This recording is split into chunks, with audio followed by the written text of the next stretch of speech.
Assalamualaikum warahmatullahi wabarakatuh.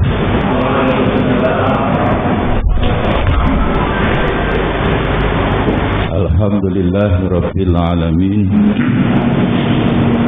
Wal aqibatu lil muttaqin. Allahumma shalli wa sallim wa barik ala sayyidina Muhammad wa alihi wa ashabihi ajma'in wa ba'd. Bapak Ibu rahimakumullah. Yang pertama, mari kita bersyukur, khususnya saya pribadi yang dulu kira-kira 15 tahun yang lalu sering dihadir di Masjid Al-Maghfirah ini. Alhamdulillah kita dipertemukan Allah dalam majelis yang penuh berkah dan mudah-mudahan selalu sehat walafiat. Amin Allahumma amin. Dan saya membaca Al-Quran lafaz syifaun yang bisa dijadikan obat atau sembuh Bapak Ibu 6 kali. Dari 6 kali lafaz syifa yang artinya sembuh dan obat ini selalu berhubungan dengan 2 hal. 1, membaca Al-Quran, 2, minum madu. Rasulullah sendiri setiap ada orang datang mengeluh, Kanjeng Nabi, saya sakit, perintah Nabi ya sama, alaika bi qiraatil Quran wa syurbil asal. Jadi kalau kita ingin sehat betul, monggo perbanyak baca Quran, bapak-bapak, dan mengurangi medsos berarti. Kita ini semangatnya tidak membaca Quran tapi membaca medsos. Dan madu, memang di Quran tidak ada penjelasan madu dan lain-lainnya, tidak ada wasyurbil asal madu. Adapun panjenengan rumongso manten anyar susu telur madu jahe bolehlah. Kalau mau nambah silahkan, tapi Quran yang madu. Ini yang pertama. Yang kedua, kita juga harus bersyukur dengan bisa jamaah tatap muka, tidak ada jarak seperti ini di barokah. Baru 2-3 minggu yang lalu Bapak Ibu panjenengan bisa cek Perhimpunan Dokter Jantung Kardiovaskuler melaporkan bahwa selama 2 tahun kita kemarin banyak dipaksa di rumah. Itu ternyata orang mati karena jantung naik 23%. Dan kalau jantung itu biasanya memang laki-laki, bapak-bapak. Jadi bapak-bapak itu jangan di rumah terus stres. Tapi juga jangan di luar terus. Kalau dua terus kan jadi Bang Toyib. Jadi Bang Toyib tidak pulang-pulang. Ya. Jadi kita sekali lagi bersyukur, dan bersyukur yang paling baik itu adalah sholat dengan dasar betul.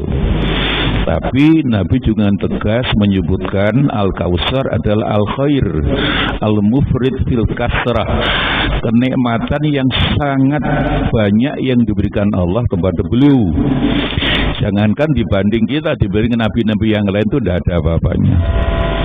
Makanya ya, semua mukjizat yang diberikan nabi-nabi terdahulu itu juga diberikan pada beliau. Oleh karena itu, karena kenikmatan, Nabi diperintah bersyukur, fasolli li rabbika.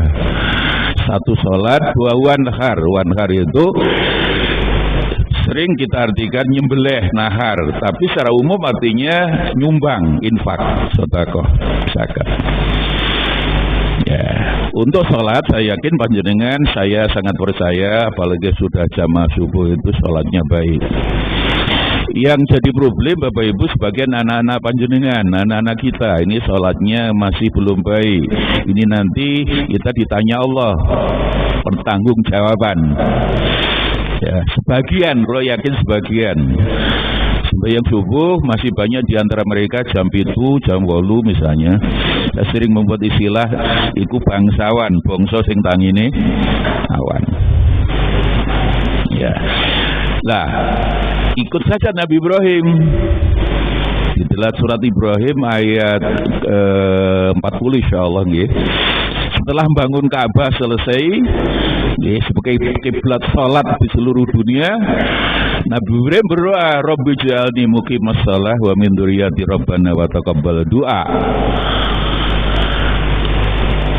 Jadi, Rabbi ja'alni muqimas shalah, ya Allah jadikanlah saya ini orang yang sholatnya istiqomah. Ya sehari 5 kali, bukan 5 hari sekali. Memang banyak orang masih sholat itu sehari 5 bagus, tapi ada yang 5 hari, bahkan masih ada yang setahun hanya 2 kali. Sholat apa itu? Jadi wamin duriyati ini contoh, tapi juga anak-anak saya, duriyah itu kan anak-anak Bapak Ibu. Termasuk anak-anak saya Allah, bukan hanya saya tapi anak-anak. Rabbana wa taqabbal doa. Ya Allah kabulkanlah doa saya. Masa mboten apa nggih? Tolong ditirukan saya, ndak apa-apa nggih. Pelan-pelan. Rabbi ja'alni muqimas shalah wa min dzurriyyati Rabbana wa taqabbal. Lah itu dibaca sebelum salat. Sebelum niat Pak, apakah niat dilafalkan atau tidak itu perbedaan pendapat, tidak apa-apa. Seperti kunut, ada yang tidak kunut itu biar tidak usah diperdebatkan. Itu bagiannya beda pendapat, tidak apa-apa. Dan Nabi tidak marah kalau ada beda pendapat. Bab menyangkut syariat, menyangkut hukum, fikih itu beda pendapat, tidak buat nopo-nopo. Pokok akidahnya ada keliru mawon. Jadi sebelum panjenengan niat, nawaitu sholli bagi yang sudah terbiasa pakai dilafalkan, tapi yang memang biasa tidak dilafalkan, monggo Rabbi ja'alni muqimas shalah. Itu saat-saat yang paling bagus berdoa, mohon pada Allah. Rabbi ja'alni muqimas shalah wa min dzurriyyati rabbana wa taqabbal. Monggo, sangat bagus sekali para ulama, dan dengan dasar-dasar yang cukup, ya, sebuah doa itu yang paling bagus saat-saat tertentu. Kemudian wanhar itu ya infak yang bisa menyelamatkan kesulitan orang lain. Intinya kan begitu. Sebagian harta kita kan milik orang lain, Bapak. Itulah Nabi sendiri wanhar itu tidak sekedar nyembelih kurban nahar, tapi ya prinsipnya menyumbang. Di dalam Al-Quran itu Bapak Ibu boleh panjenengan teliti, 1 ayat bicara hablum minallah, 100 ayat bicara hablum minannas. Jadi banyak ayat-ayat lebih banyak ngatur menungso, karena menungsone nakal-nakal. Ya seperti berita polisi makan polisi sampai sekarang belenek nih, ya, Pak Sambo. Ya memang orang kalau jabatannya dukur Pak, jabatannya double, duit lah mesti akeh Bang. Uang le duit akeh kan omahe mesti akeh.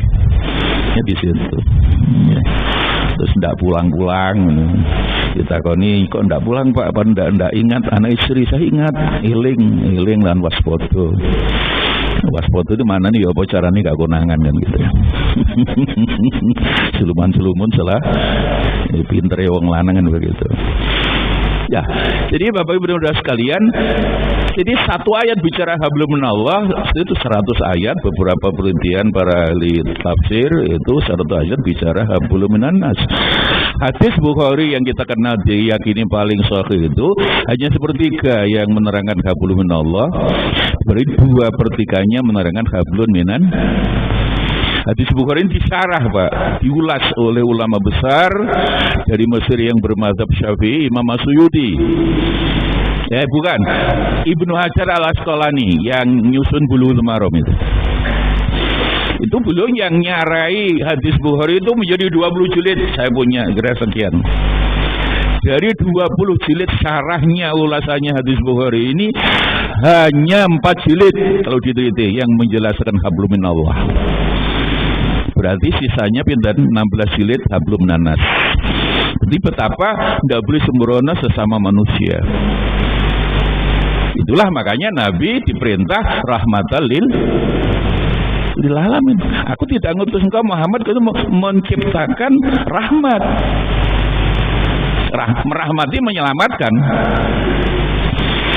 Makanya Islam dijadikan selamat salah. Harus artinya menyelamatkan, Pak. Aslama yuslimu islaman niku bagi yang pernah belajar bahasa Arab nahwu niku mboten iso diartikan selamat menyelamatkan. Lek salima selamat.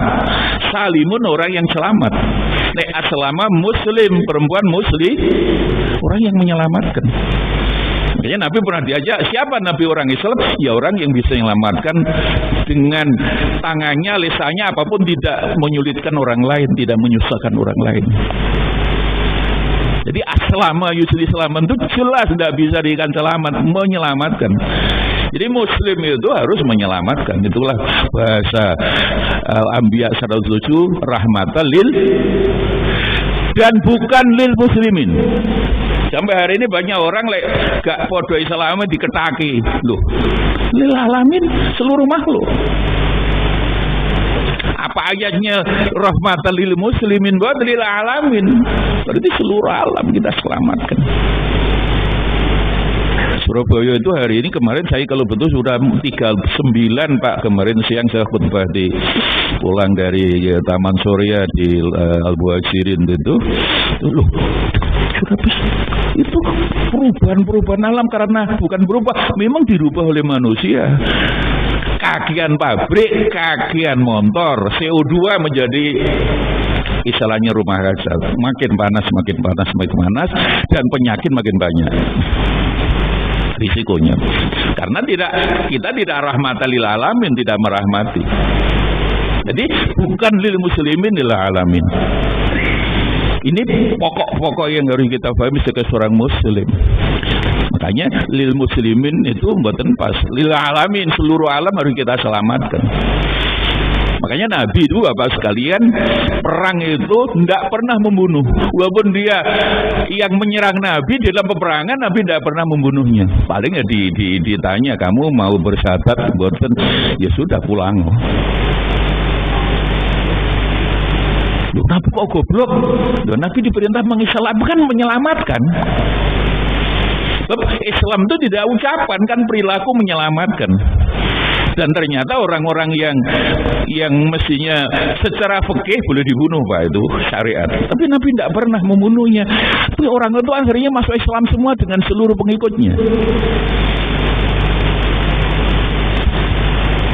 Oleh karena itulah monggo ya, rahmatan lil alamin itu harus, itu inti pokok ya ajaran Islam bagi beliau ya, dan bukan lil muslimin. Dan kalau ditanya, mungkin ini yang jarang diterangkan di beberapa tafsir, rahmat yang paling besar apa? Pernah dengar Bapak Ibu? Rahmat yang paling besar yang diberikan Allah kepada Nabi dan kita umatnya itu apa? Lek dosa tidak langsung dihukum. Nabi Musa itu dulu awalnya kan Jumatan sama dengan panjenengan. Akhirnya umatnya, ya Nabi Musa jangan Jumat lah, pindah Sabtu.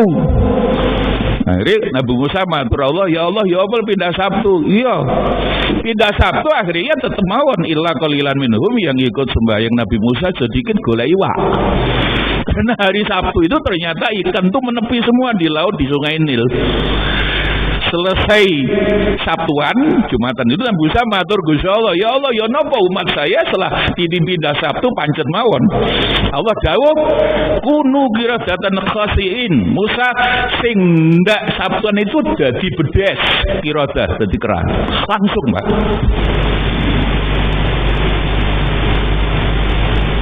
Yo sewu kira-kira al-maghfirah jelas jamaah kata. Tapi kira-kira sing Jumatan dibanding yang ndak Jumatan banyak mana? Kira-kira mawon lho, Pak. Banyak yang tidak. Lek tapi Jumatan ndak cukup masjid, Pak. Kok tetap jadi wong? Allah nunggu ndak Jumatan kan hari ini. Ditunggu tobat enggak minggu depan. Jadi umat terdahulu langsung kunu qiradatan khasin. Musa, umatmu yang hari ini tidak Sabtuan ibadah bareng sampean menjadi kerah. Jadi ketang bahasa Madura. Khosin yang elek enggak ono. Ya bedes ganteng le kan. Nah itu diperkuat lagi di dalam surah Al-Maidah, itu Al-Baqarah 60, Al-Maidah 65. Allah menegaskan yang jadi qirodah itu sing nom-nom Pak. Subhanu qirata wal khanazira. Khinzir itu babi, yang tua-tua jadi babi. Inilah Quran Pak. Jadi tafsir itu ayat ditafsirkan dengan ayat yang lain, enggak boleh pakai akal. Nabi mengancam man fassara al-Qur'ana bi ra'yihi fa yatabammatahu minan nar. Jadi orang menafsirkan Quran dengan akalnya itu masuk neraka. Didhawuhi Gusti Allah ditafsir orang macam kita yang tidak paham sebenarnya. Kemarin ini kan ada orang model begitu. Maca ayat ora teteh kok. Jadi ayat dengan ayat dengan hadis, ayat dengan pendapat sahabat boleh. Makanya di Al-Maidah dipertegas nggih wa jalam itu mal qiradata wal khanazira. Jadi yang jadi qirodah kera itu sing nom-nom. Sing tua-tua sing mboten sabtuan Nabi Musa jadi babi. Wa khanazir, khinzir, khanazir. Langsung Pak. Banyak contoh lah. Saya beri contoh satu lagi Nabi Musa lagi yang populer mawon. Nabi Musa mboten kaya nerima Quran, Nabi Muhammad kan 13 tahun di Mekah, ayat Makkiyah, baru pindah ke Madinah, ayat Madaniyah. Dan di Mekah semuanya bicara akhlak akidah. Ajaran Islam itu iman, Islam ihsan. Akidah, akhlak 100 tahun setelah Nabi wafat dirumuskan akidah, akhlak, syariat. Lah, semua ayat di Mekah ini rumus akidah dan akhlak. Hukum-hukum sholat zakat sudah Madinah, Pak.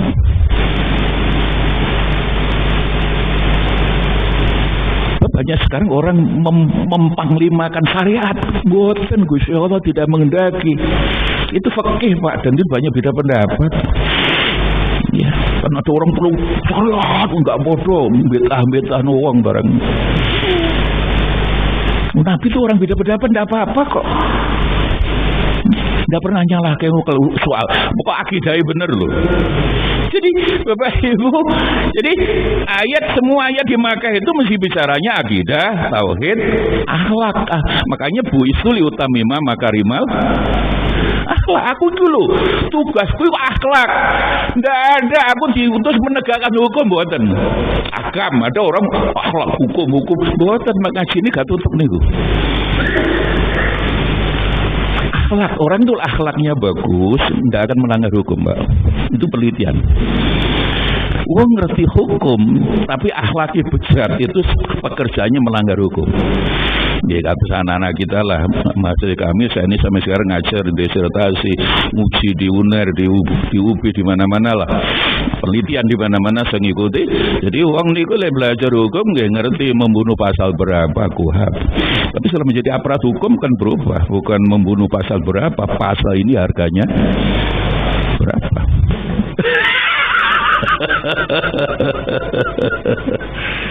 Ya itulah orang kalau bekerja di hukum itu godone gede. Makanya Nabi tidak pernah salah, Pak. Jadi hakim itu 3, yang 2 neraka, yang 1 surga. Jadi orang yang bekerja mulai polisi, hakim, jaksa, pengacara, penganggur banyak acara nih, itu godone gede, Pak. Bukan dilarang bekerja di ranah hukum, monggo mawon, tapi itu godone gede. Tapi lah adil betul, wah luar biasa ganjarannya, pahalanya. Bapak Ibu dan saudara sekalian, oleh karena itulah. Jadi Nabi Musa kan, Nabi Muhammad 23 tahun, itu pun Allah sudah memberitahu di akidah, akhlak, ketika pindah Madinah baru syariat hukum, sholat, zakat, puasa, kawin, macam-macam itu. Jadi jangan dulu beragama, no akhlak akidah dulu. Jangan semuanya dipandang hanya diteropong dari hukum. Masa Islam itu hukum, dok, syariat, dok. Yang selama ini kita kadang beda sedikit aja udah gegeran. Udahlah, beda pendapat itu tidak bahaya. Yang bahaya beda pendapatan lah. Betul? Betul. Nah, jadi buat sekalian, Nabi Musa langsung Taurat itu dalam sebuah tabut kontrak di Gunung Turusina, wutuh.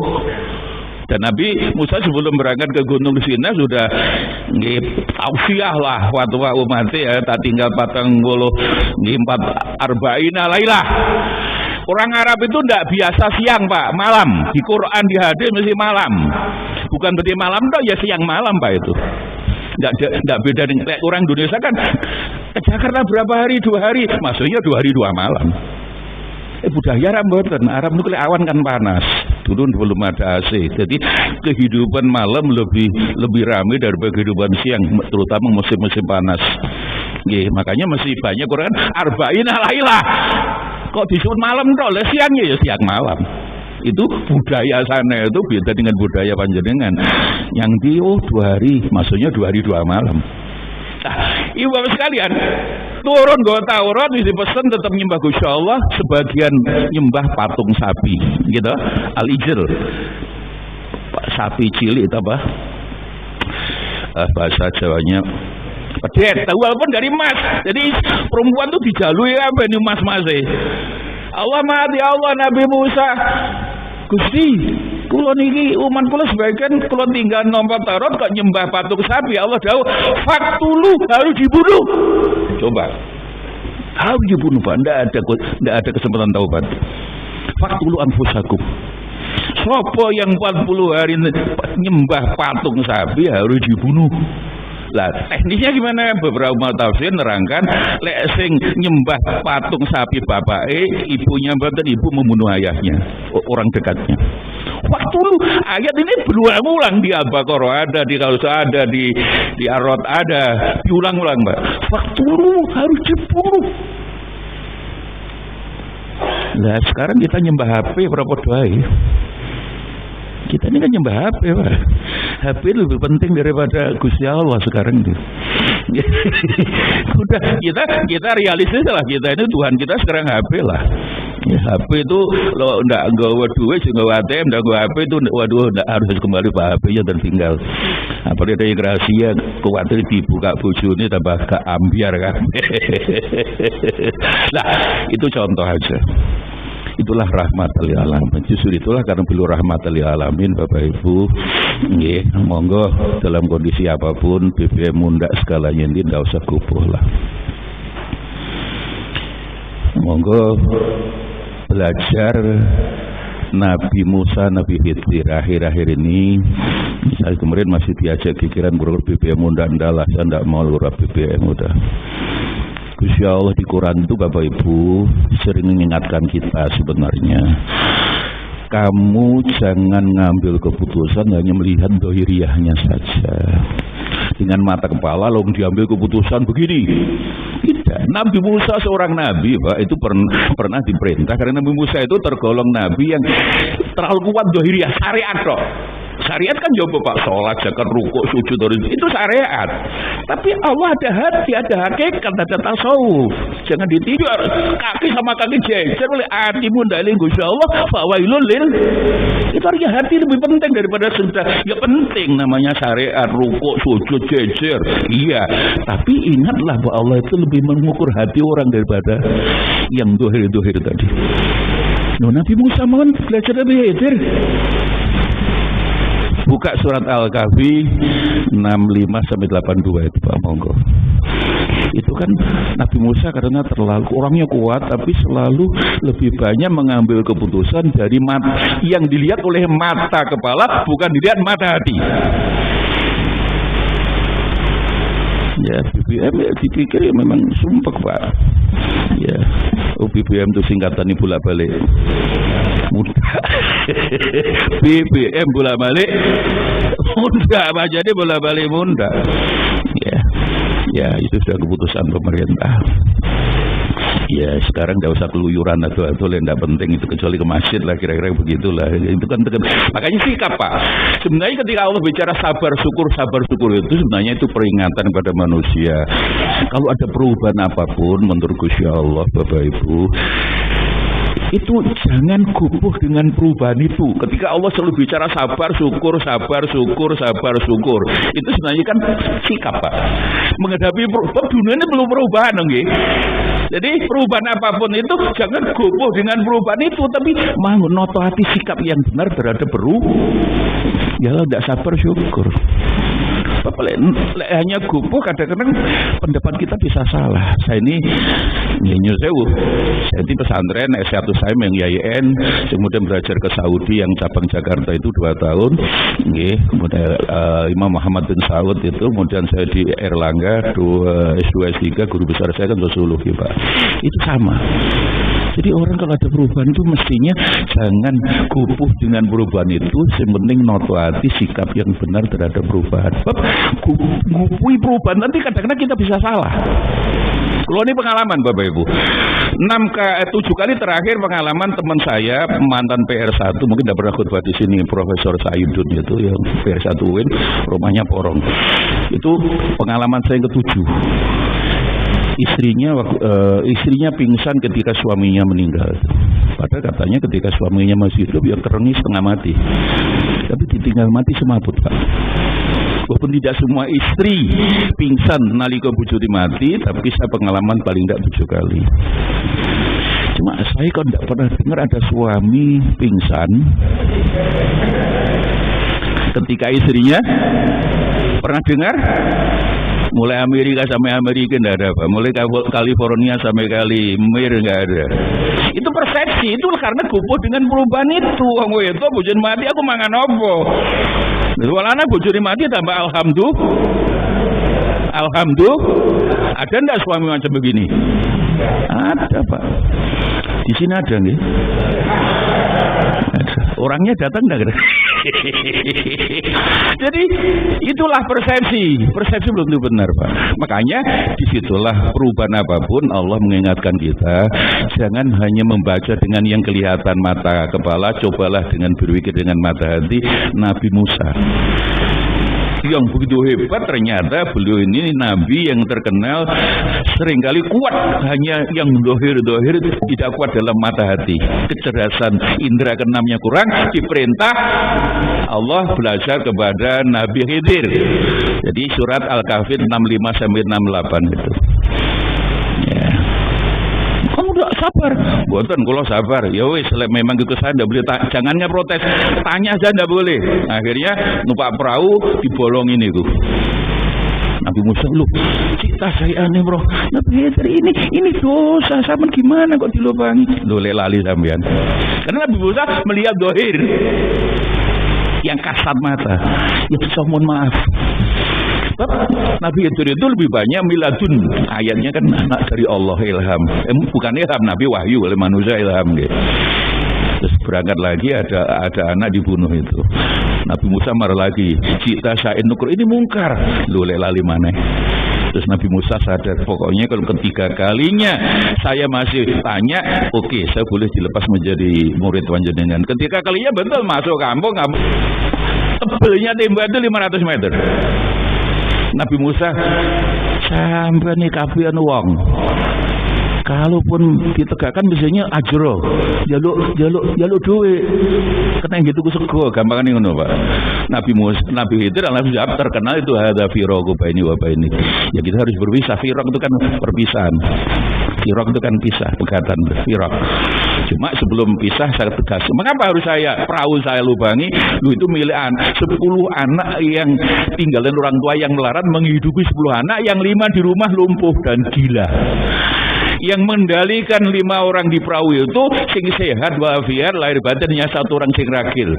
Jadi yang mengendalikan perahu itu yang di atas 1 buta, 2 tuli, yang ketiga bisu, yang 4 tangan kakinya 1 ndak ada, hanya 1 sing ragil tok. Dan di depan sudah dicegat raja, kalau ono perahu api mesti dirampas, Pak. Makanya saya lupa ini perintah Allah. Karena Nabi Khidir di ayat 82 itu wa ma fa'altu an amri, itu bukan karku, itu perintah Allah loh Nabi Musa. Enggak saya lubangi. Makan apa 10 anak itu? Kalau dilubang dikit nanti kan bisa ditutup lagi. Mengapa anak itu saya bunuh? Allah benci, itu harus dibunuh. Khidir, kenapa? Dia sedang merayu bapak ibunya, dia kan musyrik. Kafir lah. Sedang merayu bapak ibunya agar ikut kafir. Lah bapak ibunya hampir katut saking senengnya bi anak. Allah bunuh aja anak itu, kurang ajar. Karena Allah punya skenario yang jauh lebih baik di balik itu. Apa? Biar bapak ibunya segera nggak anak mana. Akhirnya menurut riwayat buat anak laki, lahirlah anak perempuan, dari anak perempuan lahirnya Nabi Syamun, penulis Nabi Musa itu. Dan yang terakhir tembok di bawahnya ada emas, itu tidak setegakkan, kasihan anak yatim. Dua anak yatim itu nanti mengambil itu udah dibancaan sama orang masjid-masjid itu. Maka akhir-akhir ini Bapak Ibu monggo yang terakhir saya bolehlah jangan hanya dengan akal kita, mata hati, mempertajam mata hati. Itu dengan apa? Satu, baca sholawat, dua, istighfar. Monggo buka Al-Anfal 33. Al-Anfal ayat 33. Wa ma kana Allah liyu'adzibu wa anta fihim wa ma kana Allahu mu'adzibu wa hum yastabun. Allah tidak akan ta'dzib, siksa, kesulitan, memberi musibah apapun kepada kamu, kepada majelis itu selama ada engkau, antai engkau Muhammad di situ dan selama mereka istighfar. Dan Nabi Muhammad sudah wafat, ya baca sholawat toh, Pak. Hadis, Pak. Ma min ahadin yusalli alayya illa radallahu ruhi. Tidak ada satupun orang membaca sholawat pada saya, Allah menghadirkan roh saya di situ. Yang diukur Allah kan hati, bukan fisik. Fisik mati ora apa-apa, ndak kangge Pak, Allah ndak melihat fisik kita kok. Kita aja yang terlalu memperbesar mementingkan fisik. Allah kan melihat hati. Innallaha la yanzuru ila suwarikum, yang kulubikum, hatimu. Jadi Bapak Ibu dan saudara sekalian, ya baca sholawat. Dan Yusewu jangan dibalik. Jadi jangan istighfar dulu sholawat, keliru, Allah tidak menghendaki. Jadi sholawat dulu baru istighfar. Quran, Pak, jangan merubah. Jadi makanya orang sebelum doa sholawat itu betul, baru istighfar. Itu dibaca kapan pun monggo. Ini Allah memberikan solusi. Ini situasi tekan makin ya. Kadang kita survei terakhir Bapak Ibu, sedih sebenarnya. WHO baru 2 minggu yang lalu Bapak Ibu sekalian, itu di Amerika itu sekarang setiap tidak sampai 1 menit Pak, itu ada orang bunuh diri. Dan khususnya bunuh diri itu anak-anak yang baru lulus S1. Umur 9 antara 19-25, karena lulus tidak langsung dan pekerjaan juga diambil mesin 4.0 itu. Ya, setelah ini saya tidak berpikir ya, Bapak Ibu biar naik tol, setelah ini tol itu tidak usah perlu nempelkan Pak, tidak perlu kartu. Tidak tahu nanti teknisnya betul 5.0 mungkin 6.0 itu sudah menghilangkan berapa ribu pekerjaan itu. Dulu ketika masih banyak orang karsis, bayar karsis itu hampir 30.000 orang jasa marga itu di PHK Pak, pakai kartu. Sekarang ke Amerika itu Bapak Ibu, kalau hotel besar Pak kita masuk itu hanya ada satpam, nggak perlu daftar kan, sebelumnya foto kita sudah dikirim, itu langsung udah kamar 256. Lu masuk kamar itu nggak perlu gak kunci Pak, buka dewe pintu itu 2014 pengalaman, tutup dewe. Dan ini masuk rumah kita misalnya rawan setan, black soup lah, itu yang ngantar juga sudah robot. Itu sudah mengalihkan pekerjaan berapa. Itu banyak anak Amerika sekarang bunuh diri karena itu. Itulah buku yang paling banyak dibaca Amerika ini, namanya What is the Future? Why it is up to us. Itu orang Amerika sekarang kupuh Pak, ini anak bunuh diri semua, orang stres semua. Ya, dan itu penelitian di Stanford dan Pittsburgh. Akhirnya mereka nyalah nih sing suki-suki Pak, itu orang kaya sekarang di Amerika itu enggak, uangnya diputer Pak, main di financial hot money, enggak itu lapo nggih pabrik nah ya Google itu kan, dan itu hulu hilir dikuasai hanya beberapa orang. Sama di Indonesia kalau penyikan kenal Nogosongo, tidak hanya Wali Songo, Nogosongo Pak, hilir sama itu aja Pak. Kalau ekonominya dikuasai itu aja kan masih ada sisi negatifnya. Ya sama Pak. Tapi ada nyun sewu, perlu anak-anak kita, itu kan penelitian dari Stanford ya. Jadi anak-anak milenial menurut penelitian yang di Amerika Pak, saya kira itu sama. Anak yang lahir milenial tahun 90-an itu tidak akan bisa kaya seperti ayahnya, seperti generasi sebelumnya lah. Karena apa? Karena pekerjaan itu sudah diambil oleh alat tadi.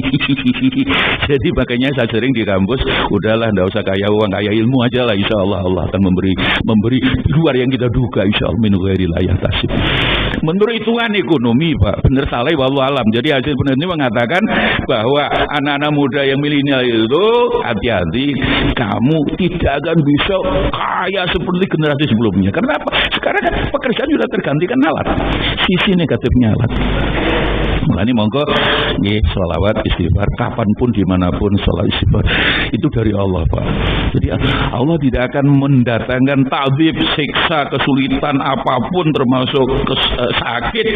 Sholawat istighfar kapanpun insyaallah. Kapan saja monggo diwasyaf. Saya kira inilah pengantar saya. Kula mboten ngerti karena baru pertama dulu memang mau itu, tapi saya waktu itu operasi bukan katarak, jadi lensa mata saya itu masuk ke dalam sudah hampir buta yang kanan. Artinya harus diganti lensa buatan manusia. Alhamdulillah sekarang udah hampir sebulan lebih. Yang kiri normal, yang kanan sudah bisa melihat kira 60% Pak. Nanti kira 6 bulan bisa melihat. Kira-kira dari jarak 1 kilometer katanya dokternya, hidungnya perempuan kelihatan Pak katanya begitu. Tapi nunggu 6 bulan katanya. Dan sekarang harus pakai kacamata terus karena lensa buatan manusia tidak sehebat lensa buatan turut terkena radiasi ini sudah pakai kaca. Nggih, dan Tuhan umur Pak. Ya. Kemarin alhamdulillah Pak Ustadz Hasan datang, saya sehat. Tapi 2 minggu yang lalu saya baru operasi lagi usus buntu Pak. Alhamdulillah, tapi sekarang teknologi laparoskopi itu hanya di lubang 3 tempat 1 cm.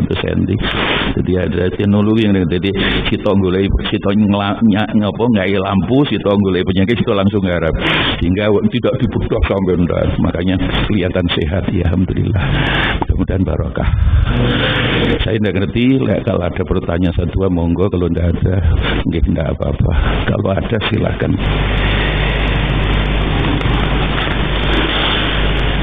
Ya. Oh, monggo.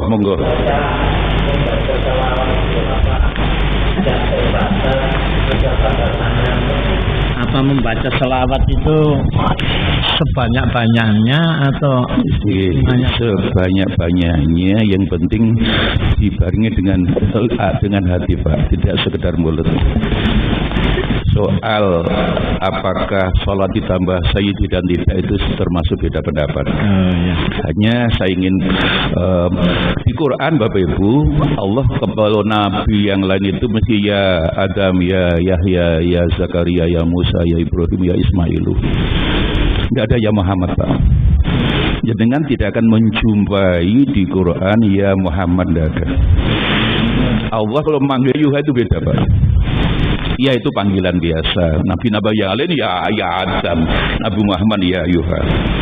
Dan Allah memang melarang jangkar. Dengan cek surat An-Nur 63. An-Nur 63. La taj'alu du'a ar-rasuli bainakum ka du'a ibadikum. Kamu kalau manggil nabimu, jangan kamu samakan manggil konco-koncomu. Dilarang Pak.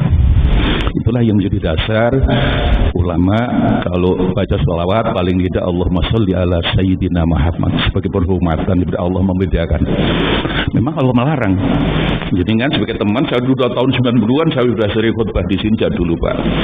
Manggil saya misalnya, datang saya Pak Ketua Takmir datang, Ali Masan ngaji omane ning Al-Masfirah, ndak usah Pak Kiai ra apa-apa. Apalagi pakai profesor ndak apa-apa. Pakai provokator aja ndak apa-apa. Profesor kan banyak jadi provokator Pak, jualan fakultas kedokteran kayak di Lampung itu ya. Itulah ilmu dipegang orang yang kakunya jadinya begitu Pak. Jadi redaksinya lu jelas la taj'alu du'a ar-rasuli bainakum ka du'a ibadikum badan. Kamu kalau manggil nabimu jangan kau samakan. Ini enggak tambah sayyidina ndak apa-apa, tetap beda pendapat. Cuma saya ingin menjelaskan mengapa harus tambah, karena Allah melarang jangkar Kanjeng Nabi. Kita manggil bapak kita langsung, Sulon, Sugeng, enggak ada, masih bapak kok. Dan lah itu kan larangan. Makanya banyak ulama yang berpendapat sampai mengharamkan kalau jangkar Kanjeng Nabi. Paling tidak makruh. Mengapa membunuh haram? Karena ayatnya masih melarang, nahi. Ini masih tetap tidak ada. Menurut saya itu bagian literasi, Pak. Tidak boleh saling menyalahkan. Orang kalau literasinya tidak sama mesti pahami nggak bodoh, Pak. Soal literasi. Ya, makanya disinilah tidak boleh berhenti belajar. Makanya Quran turun bukan sholat, bukan zakat, tapi iqra, baca. Nah, kita lemah di literasi. Kita ini lemah di literasi, semangat gampang beda pendapat sedikit nyalahne wong. Mudah-mudahan. Jadi monggo. Makanya kalau ada Allahumma sholli ala sayyidina wa habibina wa syafi'ina qurrati ayunina wa maulana Muhammad, itu mengamalkan surat An-Nur 63 tadi, Pak. Redaksinya jelas, la taj'alu du'a ar-rasul, jangan kau jadikan doa panggilanmu kepada rasulmu seperti kamu manggil konco-koncomu. Jelas. Ini ada yang tidak, ya rapopo tuh, Pak. Allah itu ya enggak marah. Jangankan enggak saya tidak beriman aja Allah enggak apa-apa kok. Surah Yunus ayat 99 jangan buka. Lau sya'allah lau sya'rabuka la amana man fil ardi jami'a. Kalau Allah menghendaki semua orang di dunia iman, orang bisa beriman. Nabi Muhammad kan semangat orang harus beriman kabeh, Pak. Diingatkan Allah. Loh, Allah tidak menghendaki. Sing kafir ben kafir. Afa anta tukrihun nas. Muhammad, kamu kan maksa manusia beriman. Pakai lau, Pak. Gini, Pak. Ini hal yang kecil tapi penting. Itu jika mungkin. Lau jika tapi tidak mungkin. Iya, jika itu menunjukkan pekerjaan yang berulang-ulang. Terjemahannya kan bodoh. Jika. Ilahun terjemahnya Tuhan, Robun sama, terjemahannya bodoh. Itu maknanya jauh berbeda. Kalau bodoh kan boleh dirubah la ilaha, diganti la robba ilah, gak oleh, Pak. Ilahun itu al-ma'bud yang disembah, Robun al-khaliq. Terjemahannya bodoh. Lah, literasi lagi-lagi.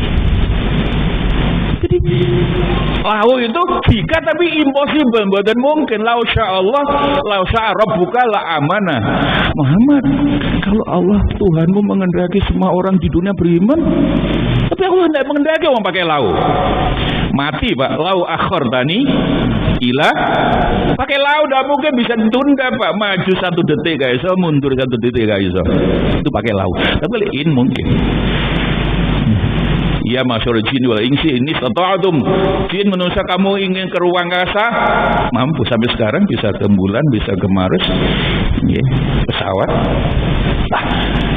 Monggo, enggak pakai saja. Oh, enggak beriman ada Allah juga enggak apa-apa. Enggak beriman. Allah memang menghendaki di dunia ono sing iman, ono sing kafir, Pak. Itu soal hidayah. Ojo cepat kamu beriman loh. Nabi kan sangat semangat. Ingat loh, tugas kamu mengingatkan Muhammad.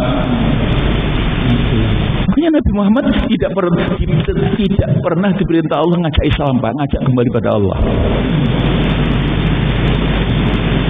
Al-Ahzab 4546, inna arsalnaka syahidaw wa mubasysyiran nadhira wa da'iyan ila Allah. Kamu harus dai juru dakwah Muhammad ila Islam buat Allah.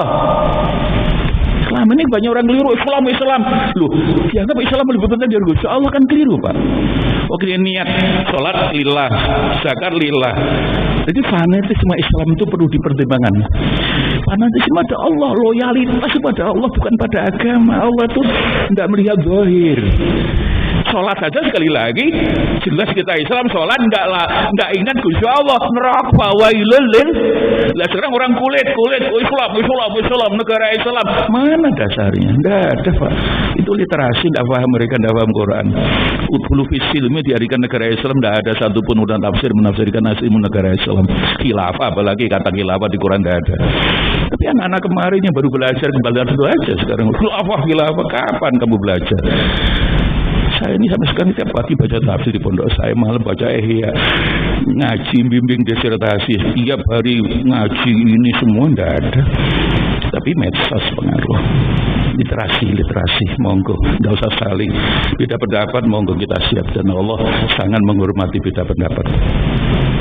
Matur nuwun, mudah-mudahan saya berdoa mudah-mudahan ini barokah. Semua yang hadir hitungane muga rumah tangga barokah, rezeki panjenengan barokah, umurnya barokah, anak-anak kita saleh dan salihah. Isi dosa wahya husnul khatimah. Aku qouli hadza wa astaghfirullahi wa lakum. Assalamualaikum warahmatullahi wabarakatuh.